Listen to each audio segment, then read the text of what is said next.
Hello everyone, my name is Tushar Rana and I am from Triple ITC City and I am a second year student. तो हमने पिछली class में अपना chapter number 3 चालू किया था। हम इसके एग्जाम्पलर क्वेश्चंस कर रहे थे।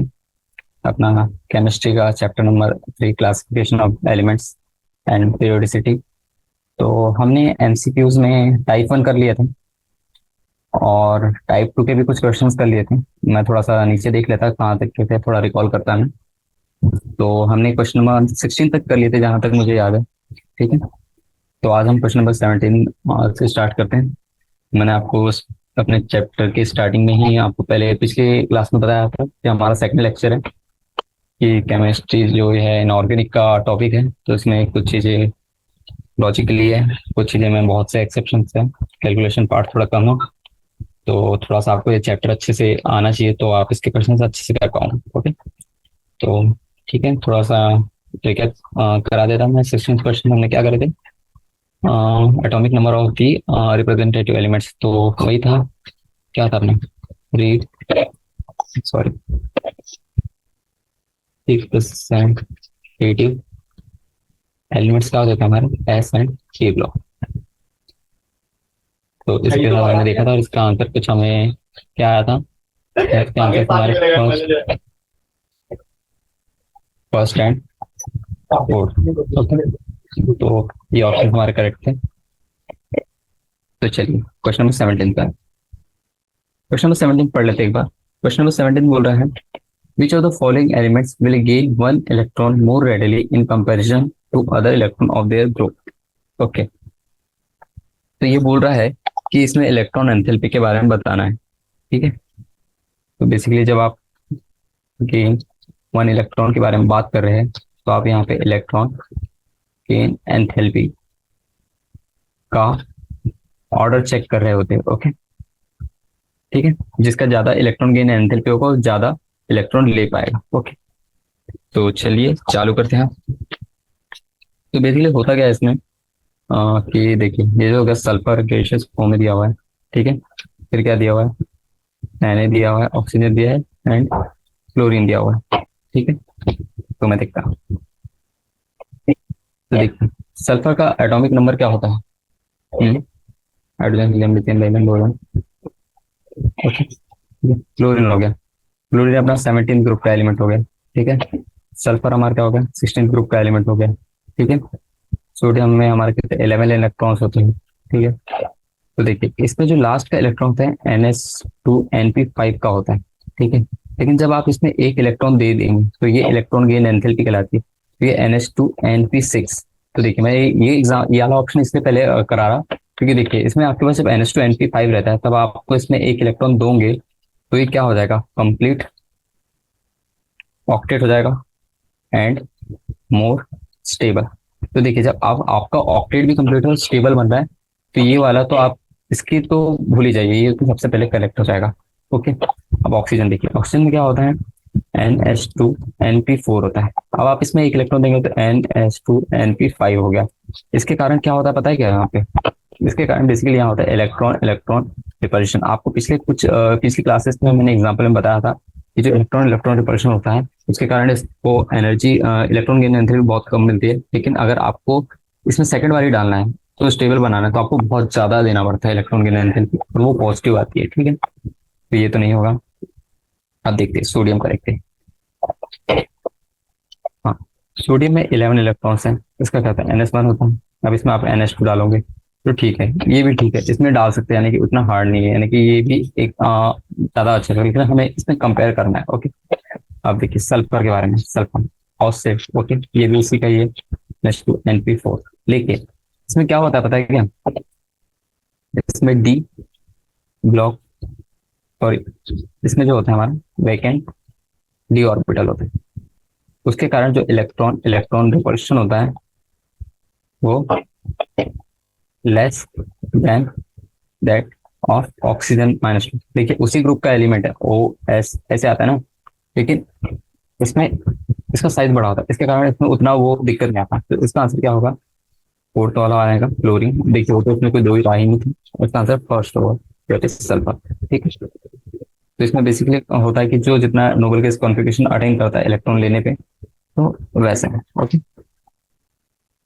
क्वेश्चन नंबर 18 के ऊपर चलते हैं। क्वेश्चन नंबर 18 क्या बोलता है? Which of the following statements are correct? Helium has the highest first ionization enthalpy in the periodic table. Okay. Chlorine has the least negative electron gain enthalpy than fluorine. Okay. Mercury and bromine are liquid at room temperature. In any period, atomic radius of alkali metal is the highest. Okay. तो ये सारी चीजें बोला गया। तो देखिए मैं आपको एक एक पॉइंट अच्छे से बता रहा हूँ। तो ये हाइड्रोजन हो गया, इससे लेके हीलियम हो गया। तो इसकी जो आयनाइजेशन एनर्जी होती है वो इंक्रीज करती है। ठीक है। तो हीलियम की जो आयनाइजेशन एनर्जी है वो सबसे ज्यादा होती है, हाईएस्ट। तो पहला आंसर तो इसका सही है। ठीक है। दूसरा देखते क्या है। Chlorine has the least negative electron gain enthalpy than fluorine. हाँ, ये क्या होती है? ठीक है। क्लोरीन क्लोरीन का सबसे ज्यादा फ्लोरीन का होता है, फिर ऐसा ऐसा फ्लोरीन फ्लोरीन ब्रोमीन आयोडीन, ये ऑर्डर चलता है। आपको पता है ना, इसमें एक्सेप्शन आता है, लेकिन क्लोरीन का सबसे ज्यादा होता है। और उसमें बोला है chlorine has less negative electron affinity, तो ये गलत है। तो सेकंड वाला तो गलत है, पहला वाला अपना सही है। ठीक है। हमें हर एक ऑप्शन चेक करना पड़ेगा क्योंकि इसमें हमें बताना है कि कौन सी स्टेटमेंट करेक्ट है। थर्ड ऑप्शन देखते हैं। Mercury and bromine are liquid. हाँ, ये तो सही बात है। Hg and Br लिक्विड होते हैं एट रूम टेम्परेचर, इसमें कोई दो राह नहीं। क्वेश्चन नंबर 4 देख लेते हैं। In any period atomic radius of alkali metal is the highest. ये भी बात सही है। जो अपना डाउन द ग्रुप जाते हैं हम, तो आयनाइजेशन एनर्जी डिक्रीज करती है, लेकिन साइज इंक्रीज करता है। तो in any period atomic radius of alkali metal is highest. ठीक है। फोर्थ भी सही है। तो इसका आंसर क्या है? फर्स्ट भी सही है, सेकंड वाला नहीं, सॉरी थर्ड वाला, सेकंड वाला तो गलत आ गया था ना, एंड फोर्थ वाला। तो ये तीन ऑप्शंस पे सही है। देखिए मल्टीपल चॉइस क्वेश्चन है, मैं आपको चालू कर तो दिया, मैं बताया नहीं, ये मल्टीपल चॉइस क्वेश्चन है, लेकिन ये टाइप 2 है। इसमें क्या कह सकते हैं, एक से ज्यादा ऑप्शन से करेक्ट हो सकते हैं। तो आपको सारे ऑप्शंस की पॉसिबिलिटी लेना है, क्योंकि मेरे को जहां तक याद है जब मैं पेपर दे रहा था उस टाइम पे अगर मैं एक ऑप्शन सही करता तो 1 मार्क्स मिलता था, पार्शियल मार्किंग भी रहता था उसमें। तो आप जब जेई के एग्जाम दोगे तो आपको ये ध्यान में रखना है कि पार्शियल मार्किंग का भी सिस्टम रहता है। अगर आप एक क्वेश्चन सही कर रहे हो तो 1 मार्क्स, दो तीन ऑप्शन है उसमें मान लीजिए, तो तीन करोगे तो आपको 4 मिलेंगे, एक करोगे तो 1 मार्क्स मिलेगा, दो करोगे तो 2 मिलेगा। ओके। ठीक है। लेकिन अगर आपने उन तीनों के दो सही कर लिया और एक गलत कर दिया तो उसमें आपके माइनस लग जाएंगे। ठीक है। तो आपको ये सारी चीजों का ध्यान रखना है, आपको थोड़ा सेफली चलना है, या फिर पूरे फंडे क्लियर होंगे तो आप तो पूरे ही ला सकते हैं। ओके। नेक्स्ट क्वेश्चन की ओर आगे बढ़ता हूँ। Question number 19। तो क्वेश्चन नंबर 19 क्या बोल रहा है? Which of the following sets contain only iso electronic ions? तो हमें बस इसमें अब क्या चेक करना पता है क्या? आपके पास ये जितने भी एलिमेंट भी हैं, ठीक है, इन सबके आपको एटॉमिक नंबर आने चाहिए, पहली बात ये। प्लस एक फंडा है, अगर आपके पास, देखिए अगर आपके पास प्लस चार्ज है तो आपको उसमें से इलेक्ट्रॉन घटाने हैं, माइनस चार्ज है तो इलेक्ट्रॉन कम करने हैं, और उन सभी यानी कि जो हमारे पास एलिमेंट दिए उनके इलेक्ट्रॉन्स चेक करने हैं। अगर वो इक्वल आते तो आइसो इलेक्ट्रॉनिक आयन है, और नहीं आते तो फिर वो नहीं है पेयर। ठीक है। तो चालू करते हैं। पहला होगा Zn+2, Ca+2, Ga+3, Al+। देखिए जिंक का एटॉमिक नंबर क्या होता है? जिंक का एटॉमिक नंबर होता है 30, लेकिन 2 है तो माइनस करेंगे, आपको पता है ये प्लस में माइनस करते तो इसका कितना होगा, 28 इलेक्ट्रॉन हो गए। क्रोमियम प्लस कितना दिया? क्रोमियम+2 दिया है, सॉरी कैल्शियम दिया, कैल्शियम+2 दिया है। कैल्शियम का कितना होता है? 20, 20 - 2 करेंगे तो 18 हो गया। तो ठीक है, इसकी वजह से तो नहीं आ रहा है। दूसरा चेक कर लेते हैं, गैलियम+3। गैलियम का कितना होता है? चलिए। अरे हाँ, मैं क्यों कर रहा हूँ इतना इतना फालतू काम नहीं करना चाहिए। देखिए आपके पास थोड़ा ऐसे इजी अंडरस्टैंडिंग करे। अगर ये ऑप्शन में 28 है, इसमें 18 है, जब दोनों मैच नहीं करे तो आगे के ऑप्शन को चेक करने का कोई मतलब ही नहीं। तो पहला वाला तो हमारा गलत ही हो गया। तो ये सारी चीजें आपको देखते रहना चाहिए। ठीक है। मैं जैसे जानबूझ के कह रहा था कि आप देख रहा था मैं कि आप में से कौन बोलता है। सेकंड वाला ऑप्शन देखते हैं। ये K+ हो गया, कैल्शियम+2 हो गया, स्कैंडियम+3 हो गया, क्लोरीन -1 आ गया। ठीक है। तो देखिए कि पोटेशियम का कितना होता है? 19 होता है। 19 में एक इलेक्ट्रॉन माइनस करें तो 18 हो गया। कैल्शियम में +2 करेंगे तो कितना होगा? कैल्शियम का 20 - 2 करेंगे तो 18 इलेक्ट्रॉन आ गए। स्कैंडियम क्या हो गया? स्कैंडियम का होता है 21 - 3 करेंगे, क्योंकि 3 प्लस है, स्कैंडियम+3, तो इसमें कितना हो गया? 18 आ जाएगा। और क्लोरीन -1 में कितना होता है? क्लोरीन कितना होता है? 17 होता है। 17 में +1 करके तो 18 आ जाएगा। तो देखिए यहाँ से मेरे को लग रहा है सभी के 18 इलेक्ट्रॉन, तो ये हो गया आइसो इलेक्ट्रॉनिक आयंस। ठीक है। तो इस हिसाब से हमारा सेकंड वाला ऑप्शन तो करेक्ट है। ठीक है। थर्ड वाला देख लेते हैं। इसमें आपको कोई ट्रिक नहीं, आपको चेक करना ही पड़ेगा। अब आप इतने अ, मजबूत होंगे, यानी इतने टैलेंटेड होंगे कि आप देखते से सब निकाल ले वहीं पे, तो वो बहुत बड़ी बात, अच्छी बात है। बाकी मैं तो ऐसे ही करूंगा, ताकि इसमें आपने को कोई एरर्स की दिक्कत ना है, यानी कुछ बाद में दिक्कत ना है, इसलिए कर लेंगे। 15 प्लस पे करेंगे, 18 आ जाएगा। सल्फर, सल्फर में माइनस 2 करेंगे, सल्फर का 16 प्लस 2 18 हो गया। फिर अपना क्या दिया है, क्लोरीन दिया हुआ है, क्लोरीन में -1 करेंगे, 17 प्लस 1 18। ठीक है। और पोटेशियम में +1 करेंगे, तो 19 -1 इक्वल्स टू 18। तो देखिए 3 वाला भी सही लग रहा है मुझे तो। ठीक है, ठीक है, तो 3 वाला भी सही है। फोर्थ वाला चेक कर लेते हैं, लास्ट है ऑप्शन। ये सही हुआ तो ठीक, नहीं तो हमारे पास दो तो आ ही गए। T+4, तो अपना टाइटेनियम का कितना होता है, 22 होता है। -4 करेंगे तो 18 आ गया। ठीक है, सब 18 के रिस्पेक्ट में देखना। ठीक है, कोई नहीं। आर्गन हो गया, आर्गन का तो 18 ही होता है।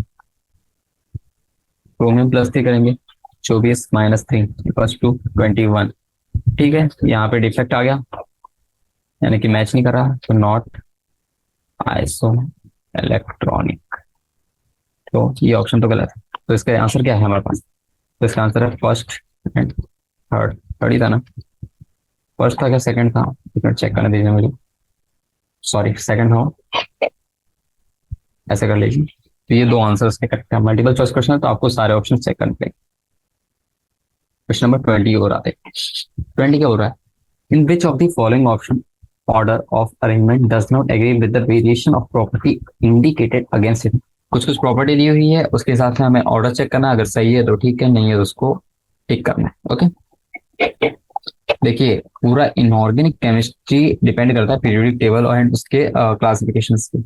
अगर आपको पीरियोडिक टेबल अच्छे से पढ़ते आता है, उसके कुछ जनरल ऑर्डर आपको अच्छे से आते हैं, थोड़े बहुत एक्सेप्शन आपको कुछ फंडा से आते हैं, तो आप इजीली मार्क्स करते हैं। और एक चीज क्या पता है, केमिस्ट्री एक ना नंबर गिविंग सब्जेक्ट है, तो इसमें आपको अगर आपके पास कुछ आंसर दिया तो मैक्स टू मैक्स मैं बता रहा हूँ, मैं अपने जेई के टाइम में मैंने 30 to 45 मिनट में ये पूरा केमिस्ट्री का पोर्शन खत्म कर दिया था, और मेरे सबसे ज्यादा मार्क्स उसी में आए थे। ओके, तो ये सारी चीज आपको ध्यान रखना है कि केमिस्ट्री अगर आप चालू करते हैं, मान लीजिए कई लोग फिजिक्स चालू करते हैं, कई केमिस्ट्री चालू करते हैं, अगर आप केमिस्ट्री से चालू करते हैं ना सब्जेक्ट, और आप जल्दी ही खत्म कर देंगे, क्योंकि बहुत ईजी है, अगर आपको आ रहा है तो डायरेक्ट टेक कर देंगे, तो आपको थोड़ा इनिशियल बूस्ट अप मिलता है। तो मैं बेसिकली मेरा क्या ऑर्डर होता था, केमिस्ट्री करता था, फिर मैं फिजिक्स करता था, एंड देन मैथ्स करता था, क्योंकि मैथ्स क्या है ना, मेरा थोड़ा वीक था, मैथ थोड़ा हार्ड भी था। तो अगर उसमें फिर डिमोटिवेट हो जाता था, अगर एकदम से क्वेश्चन नहीं बना था, तो मैं ये ऑर्डर रखता था। ठीक, तो ये बाहर से बात हो गई क्वेश्चन के, तो ठीक, कोई नहीं, ऐसी ऐसी बातें करते रहना। तो क्वेश्चन नंबर कौन सा कर रहे हैं, 20 कर रहे हैं, तो पहले देखते हैं। Aluminium +3 Mg+2 and Na+ increasing ionic order. तो देखिए aluminium +3 less than Mg+2, sodium +7 F-। तो देखिए ये सब आइसो इलेक्ट्रॉनिक स्पेशीज है। ठीक है, आइसो इलेक्ट्रॉनिक स्पेशीज के बारे में मैंने क्या बताया था आपको, अगर आपके पास दिया है पॉजिटिव वाले का सबसे कम, नेगेटिव वाले का सबसे ज्यादा। ठीक है, तो इस हिसाब से या स्टेटमेंट तो सही है। ठीक है, सेकंड ऑप्शन देख लेते हैं। Boron less than carbon less than nitrogen less than oxygen.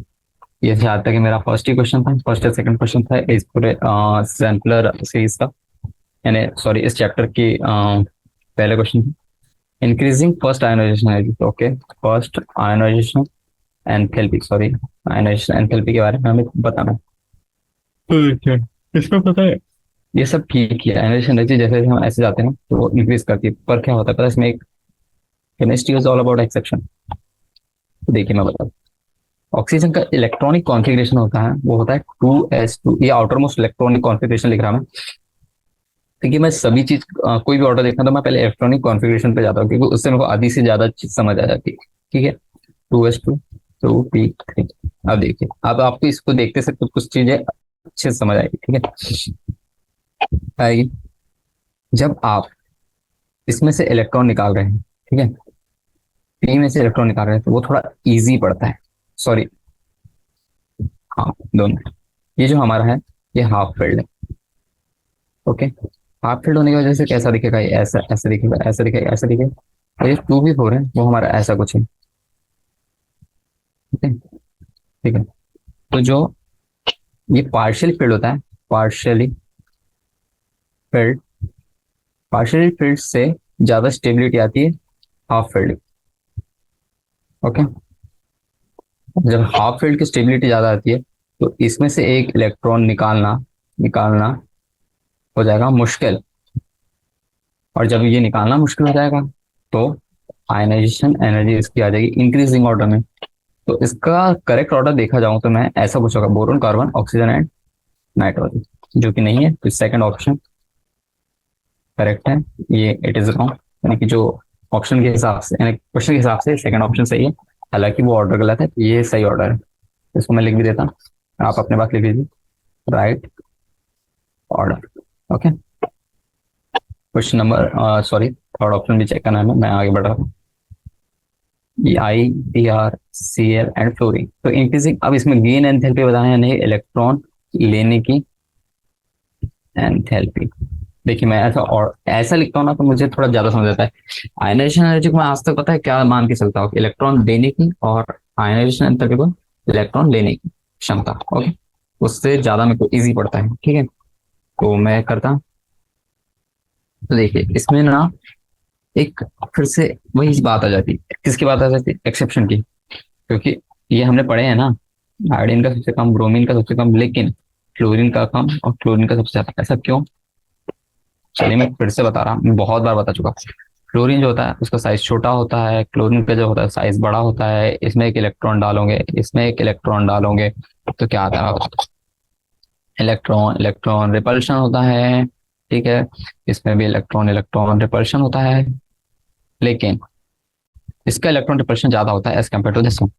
सो इसकी आयनाइजेशन इलेक्ट्रॉन गेन एंथैल्पी जो होती है वो लेस देन होती है electron gain enthalpy of chlorine. ठीक है, तो वहाँ ऑर्डर गलत दिया हुआ था, उस हिसाब से ऑर्डर से ही, तो आप इसको भी मार्क कर लीजिए, थर्ड ऑप्शन हमारा करेक्ट है। ठीक है, हालांकि ऑर्डर गलत दिया हुआ था।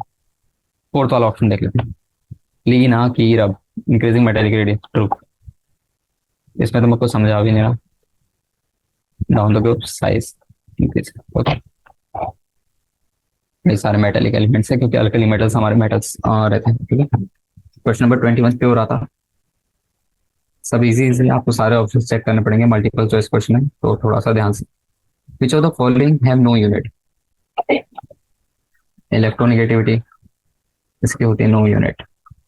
हम डायरेक्ट 2.1 1.3 ऐसे मान के चलते हैं, उससे हम बस ऐसे कैलकुलेट करते हैं, इसकी कोई यूनिट नहीं है। Electron gain enthalpy, ionization enthalpy, इन दोनों की कुछ यूनिट होती है और सेम यूनिट होती है। ओके, मेटालिक कैरेक्टर, ये तो एक अपनी प्रॉपर्टी हो गई, और इसकी हमारी नो यूनिट होती है। तो ये आंसर सही है, ये आंसर सही है, तो इसका ऑप्शन क्या होगा, 21 का ऑप्शन है फर्स्ट एंड फोर्थ। ठीक है, नेक्स्ट क्वेश्चन पे आते हैं, क्वेश्चन नंबर 22।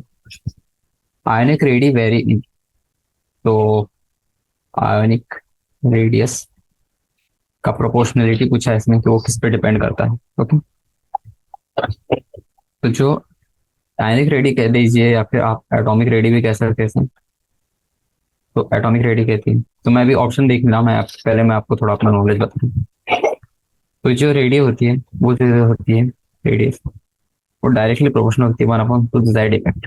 अब ये क्या लिखो, ये अपना हो गया इफेक्टिव न्यूक्लियर चार्ज, और ये डायरेक्टली प्रोपोर्शनल होती है स्क्रीनिंग इफेक्ट।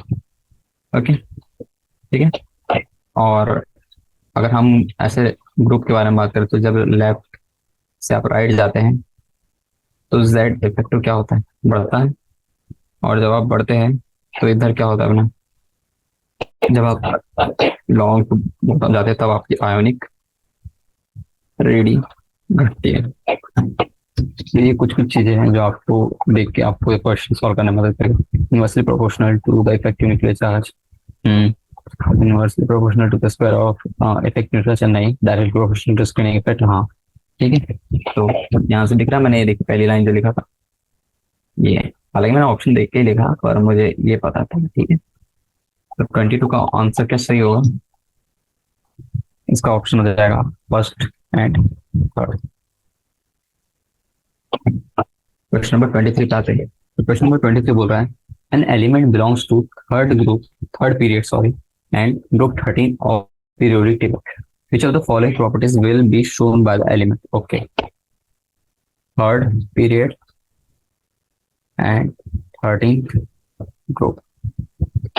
चलिए पीरियोडिक टेबल चलाते हैं अपना। पीरियोडिक टेबल में थर्ड पीरियड देखना है हमें, और ग्रुप तो एन की वैल्यू तो 3 है। तो देख, जब आप ऐसा पीरियोडिक टेबल बनाते हैं, ऐसा कुछ इधर आ जाता है, ठीक है। यहाँ पे एक एलिमेंट होता है, ये फर्स्ट, ये दूसरा, ये तीसरा, ठीक है। ये हाइड्रोजन, ये हीलियम, और इधर कुछ होता है, सॉरी हीलियम इधर, ये लिथियम हो गया, ओके, ये सोडियम हो गया। तो इधर कुछ आता है एल्यूमिनियम करके। और आप जब पीरियोडिक टेबल आपको अच्छे से आता होगा तो आपको पता चल जाएगा एल्यूमिनियम ही होता है थर्ड पीरियड। आप ये मैट्रिक्स से कर सकते हैं, ठीक है। 13 ग्रुप, जैसे कि मैं अभी इंजीनियरिंग कर रहा था, यहाँ मैट्रिक्स की बहुत जरूरत पड़ती है, तो मैट्रिक्स से आप करेंगे तो और ज्यादा इजी पड़ेगा आपको, ठीक है। थर्ड रो का 13th column is equal to aluminium. अब एल्यूमिनियम के बारे में किसको नहीं पता है, good conductor of electricity, solid and metallic, बस यही है आंसर। 23 का आंसर है फर्स्ट एंड थर्ड। तो इसके साथ हमारे मल्टीपल चॉइस क्वेश्चन पार्ट 2 भी खत्म होता है। तो 2 मिनट में थोड़ा वाटर पानी पी लेता हूँ, फिर चालू करते हैं थर्ड पार्ट। तो कहाँ थे, एक नया पेज खोल लेता हूँ मैं, तो इसमें हेडिंग भी डाल देते हैं, ठीक है। तो इसमें थोड़ा थ्योरी पार्ट है, तो हमें थोड़ा थ्योरी, मैं थोड़ा थ्योरी भी लिखते जाऊंगा। वैसे तो मैं समझा रहा हूँ, कुछ कुछ बोलते जाऊंगा, तो मैं जो बोल रहा हूँ वो भी आप लिख लीजिए अपने नोट्स में, या फिर मैं तो चलिए ठीक है, मैं करा भी दूंगा। और इसके बाद मैं ट्राई करूंगा कि इस चैप्टर के मैं थोड़े से नोट्स दे दूँ। मेरे पास जो मैं जब करता था ना जी के, तो मेरे पास नोट्स है, मैं आपको थोड़ा शेयर करूंगा ये। क्वेश्चन नंबर 25 चालू करते हैं। Explain why the electron gain enthalpy of fluorine is less negative than the chlorine. मैं जब से क्वेश्चन पढ़ा रहा है इस चैप्टर में, एक क्वेश्चन मुझे 4 से 5 बार रिपीट किया, तो इससे आपको पता चल रहा है कि ये कितना इंपॉर्टेंट क्वेश्चन है। तो ये ना मैं आपको अच्छे से समझा। उसने बोला है 17 ग्रुप जो होता है, उसमें जब हम इलेक्ट्रॉन गेन एंथैल्पी का ऑर्डर लिखते हैं तो कैसे लिखते हैं, फ्लोरीन, क्लोरीन, ब्रोमीन, आयोडीन, ठीक है, ऐसा लिखते हैं। पर जनरली हमें तो पता है कि डाउन द ग्रुप जाते हैं तो इलेक्ट्रॉन गेन एंथैल्पी डिक्रीज करती है, तो उसका ऑर्डर कुछ ऐसा होना चाहिए ना, क्लोरीन, ब्रोमीन, आयोडीन। ये हमारा क्या होता है, हमारा होता है एक्सपेक्टेड। ये हमारे पास क्या है, हम बाय लॉजिकली एंड थिंकिंग, कैसा है हमारा।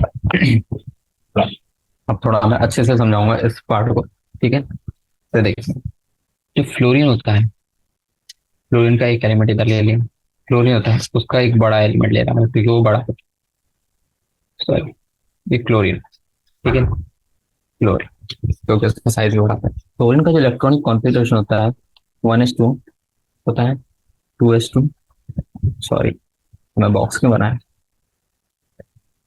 1s2, 2s2, 2p5, okay. लेकिन इसका क्या होता है, 2s2, 2p5 होता है, लेकिन इधर कुछ डी इलेक्ट्रॉन्स आते हैं, vacant, okay, vacant D orbitals होते हैं, ओके।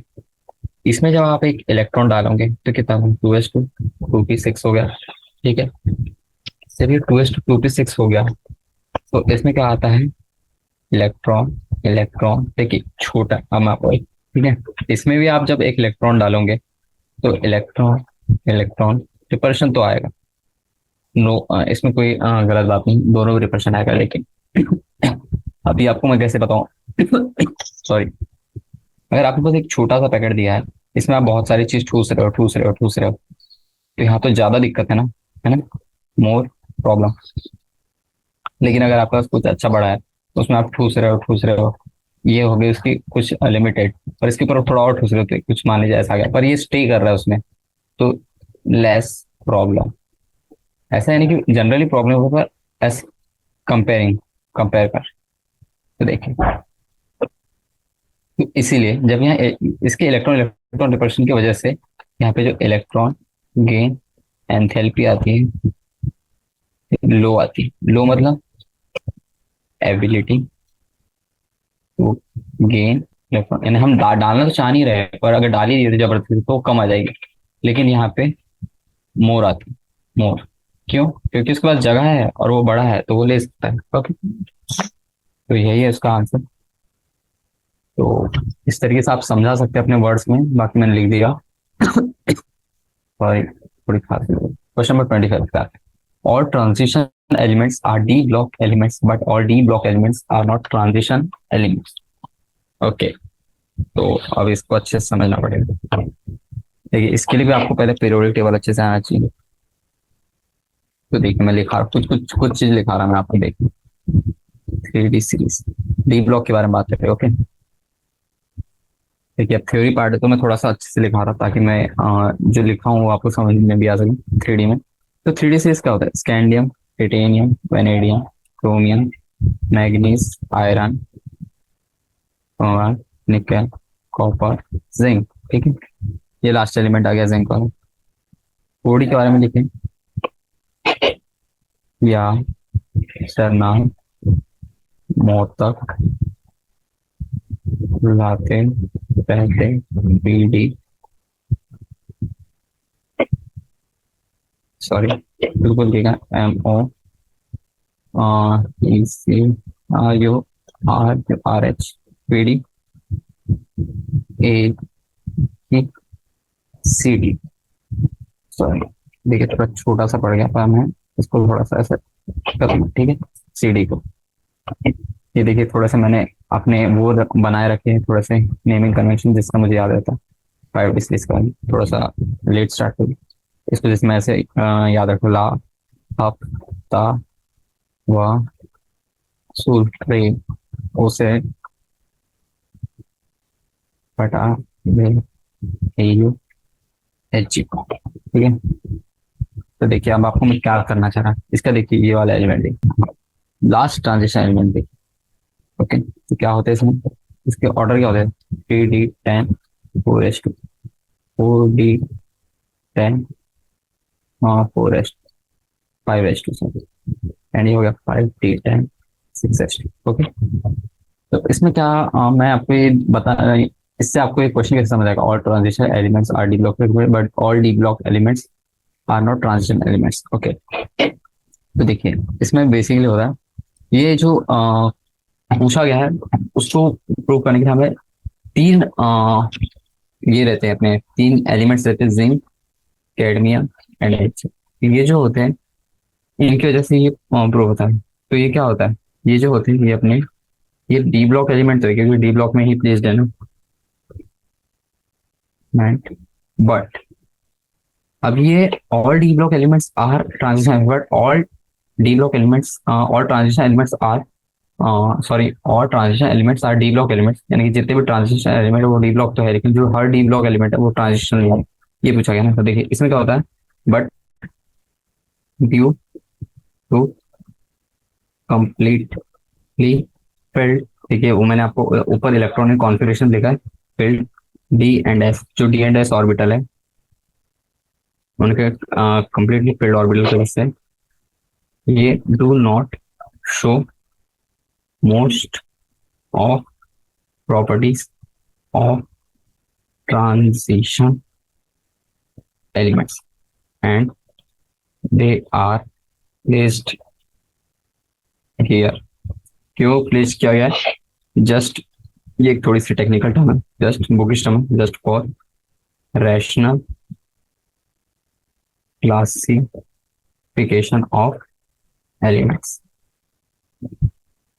ओके,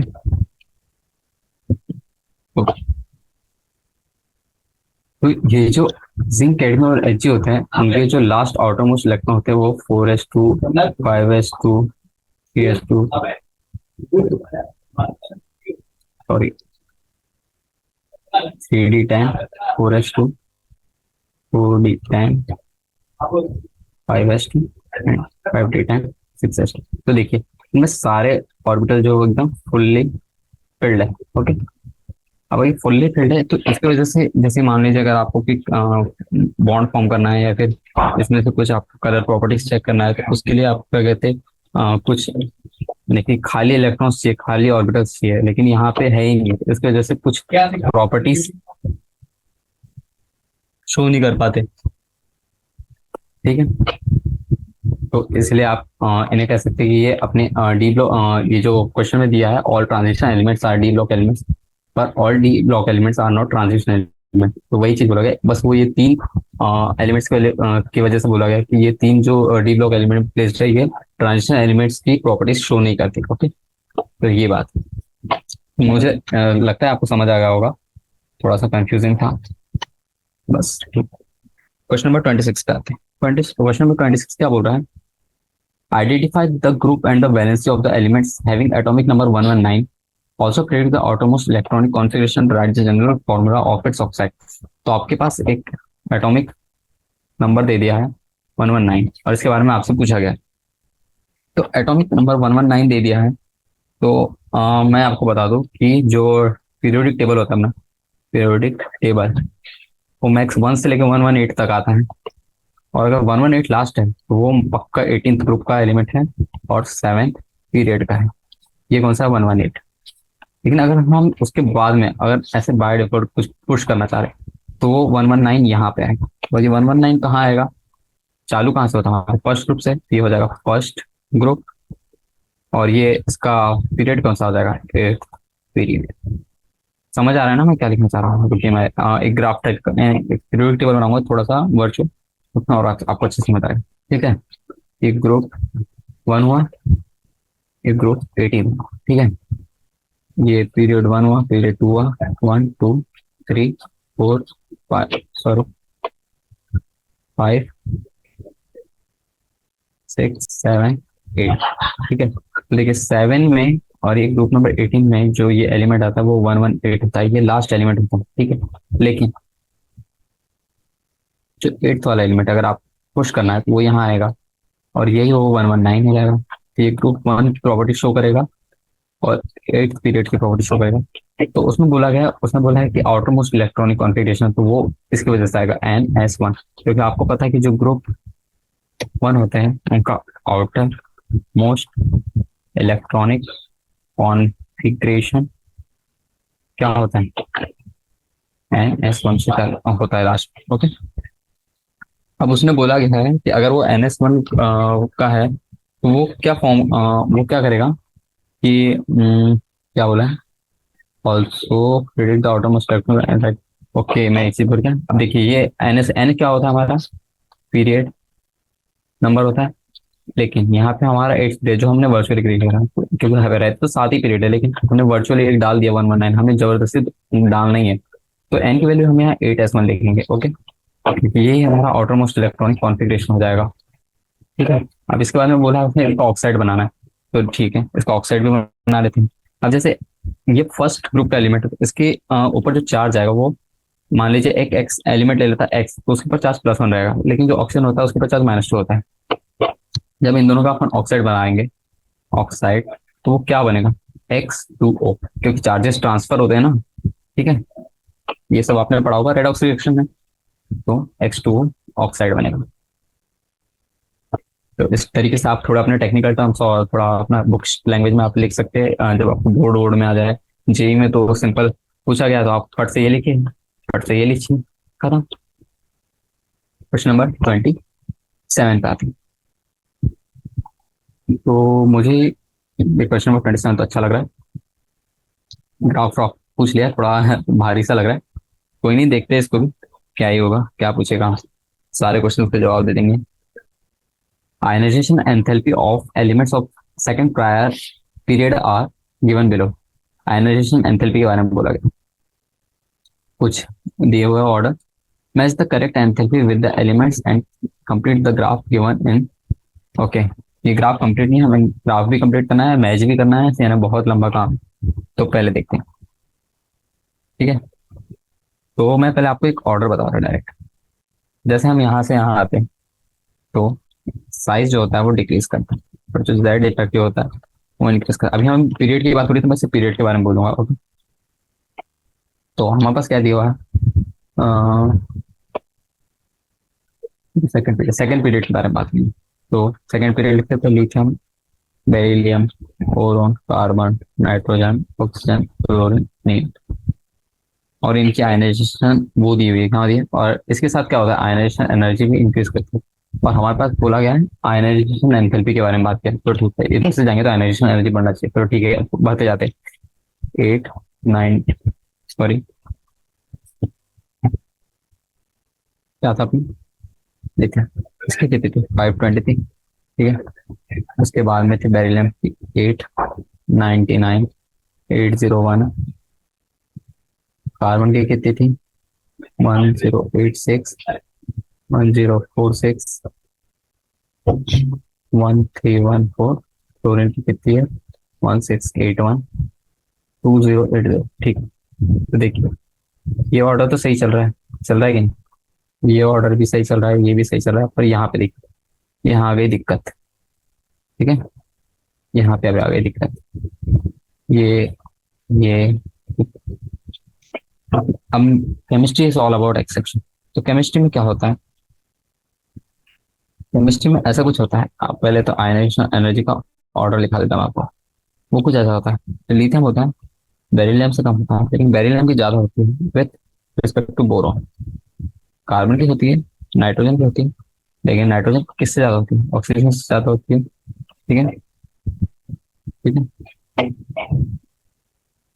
ओके मैंने कुछ गड़बड़ लिखा, 1086, 1410, वही तो मैं वो लिखते हैं, oxygen and chlorine and neon. तो देखिए यहाँ पे एक आ रहा है और यहाँ पे एक डिफरेंट आ रहा है, तो क्यों होता है, देखिए जो बोरोन का कॉन्फ़िगरेशन होता है वो 1s2 2s2 2p1 होता है, ठीक है।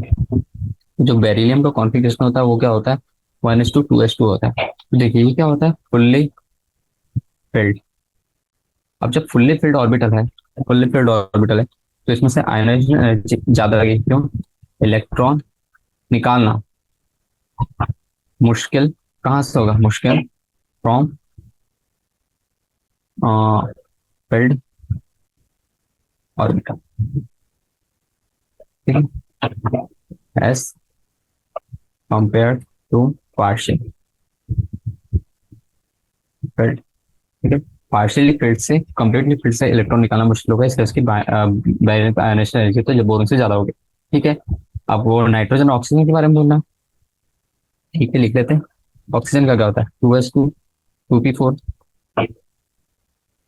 नाइट्रोजन का क्या होगा, 2s2 2p3।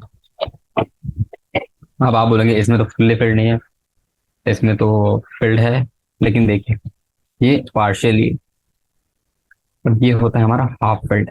तो बेसिकली चीज क्या होती है मैं बता रहा, half field is more stable then partially field. तो आप जब भी देखेंगे तो आप ऐसे देखेंगे, फुल्ली फुल्ली का सबसे ज्यादा, फिर हाफ का, फिर पार्शियल का। उस हिसाब से आप जब ऑर्डर चेक करेंगे तो हाफ फील्ड ज्यादा स्टेबल, तो more ionization enthalpy with respect to less ionization. ठीक है, तो ऑर्डर क्या होगा इसका, वही ऑर्डर जो मैंने लिखा है, तो ऊपर कहाँ लिखा मैंने, तो आप इस ऑर्डर को ध्यान रखिए, कुछ कुछ चेंज आता है इसमें, ठीक है। एक्सेप्शन है भाई, ऑर्गेनिक केमिस्ट्री थोड़ा बहुत तो सहना पड़ेगा। चलिए अब ग्राफ बनाते हैं, सॉरी, ओके इतना ठीक रहेगा, इतना भी ठीक रहेगा। 500 से चालू हो रहा है, कुछ 1000, 1500, 2000, 2500, ठीक है। तो इसका कुछ ऐसा ऑर्डर होगा, देखिए कैसे होगा, इतने से चालू हो रहा है, 3 से चालू हो रहा है, और ये ऐसा होगा, ठीक है। ये कुछ अपना, ये हाइड्रोजन, हीलियम, लिथियम, बेरिलियम, अपना बोरॉन आ गया, ठीक है। कुछ होगा, मैं ऐसे, फिर इसके बाद कैसा होगा, ठीक है। बोरॉन तक के कैसा था, बोरॉन पे चेंज किया था उसने, कैसे किया, देखिए बोरॉन पे बढ़ गई थी, फिर बोरॉन पे कम हो गया, फिर उसके बाद में कार्बन से नाइट्रोजन तक के कांस्टेंट है, तो कार्बन से नाइट्रोजन तक के इंक्रीज करा दें, ठीक है।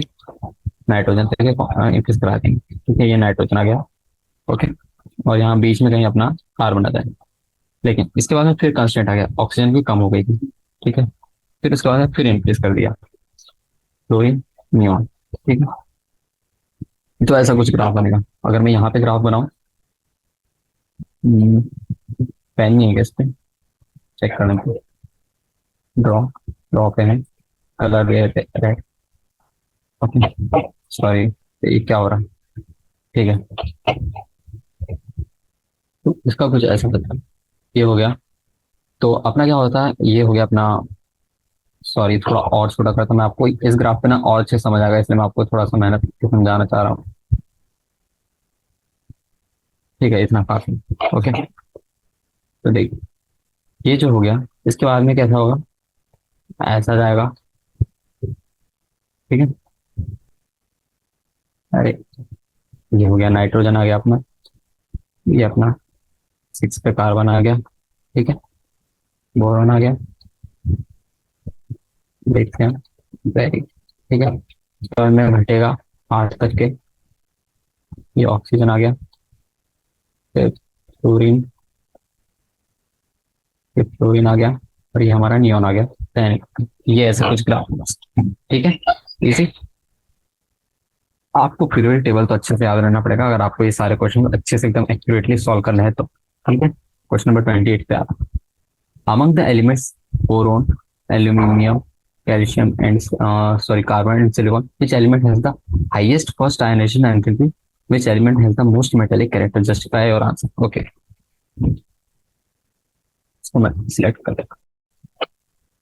तो इसमें बोला है आपका बोरोन दिया है, एल्यूमिनियम दिया है, कार्बन दिया है एंड सिलिकॉन दिया है, और आपको इसमें से बताना है विच एलिमेंट आयनाइजेशन एंथैल्पी। फिर से बात कर दी, आयनाइजेशन एंथैल्पी किसकी ज्यादा होगी है, ऑर्डर पूछा है।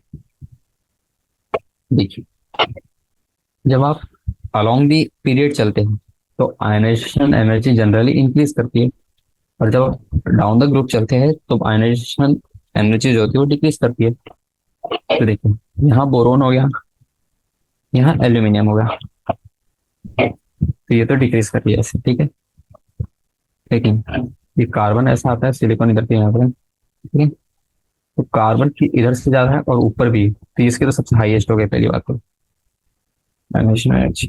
ओके, और फिर ये ऐसा हो गया, फिर ये ऐसा हो गया सिलिकॉन। तो देखिए, यहाँ सबसे कम क्या आएगी, which element has the highest first ionization enthalpy. तो इसका आंसर क्या होना चाहिए, सॉरी कुछ गलत हो गया क्या, मेरे ख्याल से ये डिक्रीज करता है इधर से और वो इंक्रीज करता है। ओके, वेट वेट हमने क्वेश्चन नंबर अपना 28 में। ओके, तो जो मैं सही बताया था, इधर से जाते तो अपनी आयनाइजेशन एनर्जी इंक्रीज करती है, और इधर जाते तो आयनाइजेशन एनर्जी डिक्रीज करती है। तो देखिए, जब ये आप सबसे ऊपर है तब आपका ये इस वाले इसका तो सबसे ज्यादा है, लेकिन आप अगर उसमें भी आप इधर सबसे ज्यादा चले जाए तो इसके सबसे हाईएस्ट होगी। Carbon has highest ionization energy, थोड़ा कंफ्यूज हो गया था बीच में, पर ठीक है। ओके, तो वही है, ionization energy down the group decrease करती है और अलोंग दी पीरियड इंक्रीज करती है। तो ये फंडा आपके पास रहेगा तो आप सारे क्वेश्चन सॉल्व कर पाएंगे इजी। तो ये पहले का आंसर है कार्बन। सेकंड ऑप्शन देख लेते हैं। सेकंड ऑप्शन होता है विच element has the most metallic character. Okay okay okay okay, boron, aluminium, carbon, silicon, जब ऐसे जाते हैं तो metallic character decreases, metallic character increases. ठीक है, इधर जाएंगे तो डिक्रीज होगा, तो ये तो नहीं है। इधर जाएंगे, यहाँ पे तो इंक्रीजेस है, लेकिन ऊपर कम है, यहाँ पे ज्यादा है। तो aluminium has most metallic character. Okay, question number 29 पे आते हैं। Four characteristic property of the block. ऐसे तो मेरे को ये बताना नहीं चाहिए क्योंकि जो भी, ये तो पूरा का पूरा बुक का है तो आपने पढ़ा होगा, मैं फिर भी लिख लेता शॉर्ट में। इट कंटेन्स, इसमें क्या क्या होता है, पी, जो पी ब्लॉक और एलिमेंट होता है ना, उसमें हमारा बहुत से एलिमेंट आ जाते हैं। मेटल आ जाता है, मेटलॉइड आ जाता है, लेंथेनाइड आ जाता है, लेंथेनाइड का तो सॉरी मेटलॉइड्स आ जाता है, नॉन मेटल्स आ जाते हैं, मेटल आ जाता है। एक बीच का मेटलॉइड वाला मेटल और नॉन मेटल के बीच का ग्रुप नहीं रहता, वो भी तो याद है ना आपको, मेटल्स। फिर अपना नॉन मेटल्स आते हैं एंड मेटलॉइड्स भी आ जाते हैं, ठीक है, मेटलॉइड्स। फिर क्या हो गया इसमें, mostly all are involve in catenation, ठीक है, दैट इज क्या होता है, that is forming covalent bonds, ठीक है। आपको पता ही है बहुत ज्यादा बॉन्ड फॉर्म होते हैं इनमें, और इनकी वेरिएबल ऑक्सीडेशन स्टेट होती है, लेकिन वेरिएबल ऑक्सीडेशन स्टेट कैसा बोला मैंने, जैसे कि ऑक्सीजन हो गया, इसका क्या होता है NH2 NP4 हो गया, -2 से +2 के बीच में वेरी करती है इसकी ऑक्सीडेशन स्टेट, लेकिन सॉरी प्लस के बीच में। ऐसे बहुत सारे हैं, जैसे क्लोरीन होगा उसके -1 भी होती है, ठीक है, +5 +3 ऐसे बहुत सी ऑक्सीडेशन स्टेट होती है, इसके कारण अपन कह सकते हैं कि ये सारी ऑक्सीडेशन स्टेट वेरी करती है। फोर्थ ऑप्शन देख लेते हैं। इनमें क्या होता है, इनमें एक और चीज होती है, they have ionisation enthalpy greater than that for S block elements. देखिए मैं लिख दिया, मैं समझाता हूँ, ओके। देखिए पहला क्या है, तक मेटल्स नॉन मेटल्स एंड मेटलर्स, ये तो होता है, ये पता ही आपको। फिर mostly all involve in catenation, जैसे कि कार्बन हो गया, फॉस्फोरस हो गया, सल्फर हो गया, ये सारे बॉन्ड फॉर्म करते हैं, कोवेलेंट बॉन्ड फॉर्म करते हैं, तो उनमें कैटनेशन प्रॉपर्टी ज्यादा होती है। इनकी ऑक्सीडेशन स्टेट वेरिएबल होती है, क्योंकि इनका जैसे चालू होता है NH2 NP1 से लेके NH2 NP7 तक, NP5 तक चलता है, और उसमें क्या कहते हैं वेरिएबल ऑक्सीडेशन स्टेट शो कर लेते हैं। क्लोरीन के ClO ऐसे MN2 MnO2 MnO3 MnO5 ऐसे कुछ कुछ ऑक्साइड्स बनते हैं, तो वो वेरिएबल ऑक्सीडेशन स्टेट की वजह से ही बनते हैं। They have ionisation enthalpy greater than that of S block, S block की जो आयनेशन एनर्जी होती है उससे ज्यादा होती है, क्योंकि अलोंग द पीरियड जब हम चलते हैं तो आयनेशन एनर्जी इंक्रीज करती है, ओके। नेक्स्ट क्वेश्चन करते हैं, क्वेश्चन नंबर 30 पे आ गए। Choose the correct order of atomic radius of the fluorine and neon in picometer out of the options given below and justify your answer, okay. तो हमारे पास कुछ ऑर्डर यानी कि वैल्यूज दी हुई है, और हमें उनको बताना है कि इनमें से किसकी ज्यादा किसकी कम है, क्या है, सॉरी एटॉमिक रेडियस के बारे में बात करनी, ओके। यहाँ दिया फ्लोरीन एंड नियॉन, इसके बारे में बात चल रही। तो देखिए अब मैं आपको पहले यहाँ एक चीज लिखूंगा, आपको पहली बात ये समझ इन ऑर्गेनिक केमिस्ट्री, यहाँ इनऑर्गेनिक केमिस्ट्री में बस वही नहीं होता, सिर्फ रेडियस वाला फंडा नहीं होता, रेडियस आयोनिक रेडियस, बस ये सब नहीं होता, इसमें बहुत सी चीजें लगती है। इसमें से एक होती है, पहला होता है वैंडरवाल रेडियस, याद है कुछ आपको, वैंडरवाल रेडियस। दूसरा कोवेलेंट रेडियस। अब आप बोलेंगे ये क्या पढ़ा है मैं आपको, तो मैं आपको बता रहा हूँ कुछ। जो फ्लोरीन होता है, और फ्लोरीन, अगर फ्लोरीन फ्लोरीन के दो एटम मिला दें हम, ऐसे कुछ जोड़ दें, तो वो इतने छोटे हो कि वो एक दूसरे को कोलैप्स कर जाते हैं। तो इन दोनों के बीच की जो डिस्टेंस होती है, ये उनका डायमीटर होता है, और इसका जब हम आधा कर देते हैं, वो होती है रेडियस, और इसी को कहते हैं हम रेडियस ऑफ फ्लोरीन, ओके। ये हमने इसके बारे में बात की। लेकिन अगर हम ऐसे एक नियॉन और नियॉन के एटम का कंबाइन करें, ये दूर दूर रहता है, पूछिए क्यों, क्योंकि नियॉन है बहुत बड़ा element as compare to fluorine, उससे तो बड़ा है, यानी कि बहुत तो बड़ा नहीं पर उससे बड़ा है, इसके बीच का डिस्टेंस। और ये देखिए ये मोस्ट इलेक्ट्रोनेगेटिव होते हैं, ये भी आपको पता होगा, ये भी एक दिक्कत होती है इसमें। तो नियॉन नियॉन में जब आप इसको देखते हैं, तो ये जो डिस्टेंस आता है, ये रेडियस, ये किसकी वजह से आता है, पता है, van der wall radius, okay. तो देखिए यहाँ आपको सीधे सीधे मैंने जिस हिसाब से बनाया उस हिसाब से दिखता है कि नियॉन का रेडियस ग्रेटर देन फ्लोइंग का रेडियस। ठीक है, तो इस हिसाब से हम देखें कौन सा ऑप्शन 160 160 गलत, 72 72 गलत, ये गलत, पहला आंसर सही है। आपको याद नहीं रखना है कि कौन किस इसकी इतनी है। अगर आपको याद है तो आप तो बहुत ही माहिर गया है, यानी कि आप में बहुत क्षमता है याद करने की। पर अगर आप थोड़ा सा यानी कि स्मार्ट तरीके से सोच रहे, जैसे हम कहते हैं ना, परिश्रम करो पर अगर स्मार्टली करो तो ज्यादा फल मिलता है और इजीली मिलता है, तो वही है। आपको बस देखना है कि नियॉन और फ्लोरीन में क्या फंडा था, उस हिसाब से आपके पास अगर वैल्यू याद भी नहीं है तो आप कैलकुलेट कर सकते हैं। तो इसका आंसर 1 है। ओके, तो ठीक है, आज के लिए मैं यहीं पे रुकता हूँ। तो हमने आज कितने 30 क्वेश्चंस कर लिए, सॉरी हाँ 30 क्वेश्चंस कर लिए हमने। और कितने बच्चे करने हैं? तो ठीक है, थोड़े बहुत बहुत से बचे हैं। तो आज के लिए मैं इतने ही क्वेश्चंस पे रुकता हूँ, और अगली नेक्स्ट क्लास में हम आगे के क्वेश्चंस करेंगे, और ट्राई करेंगे कि अगले दो एक क्लास में, एक 1.5 क्लास में एक चैप्टर कंप्लीट करवा दें। Okay, thank you all of you. और आप ये सारे क्वेश्चंस बनते हैं तो सॉल्व कर लीजिएगा, बाकी अगली क्लासेस में हम सॉल्व करेंगे। Okay, bye bye.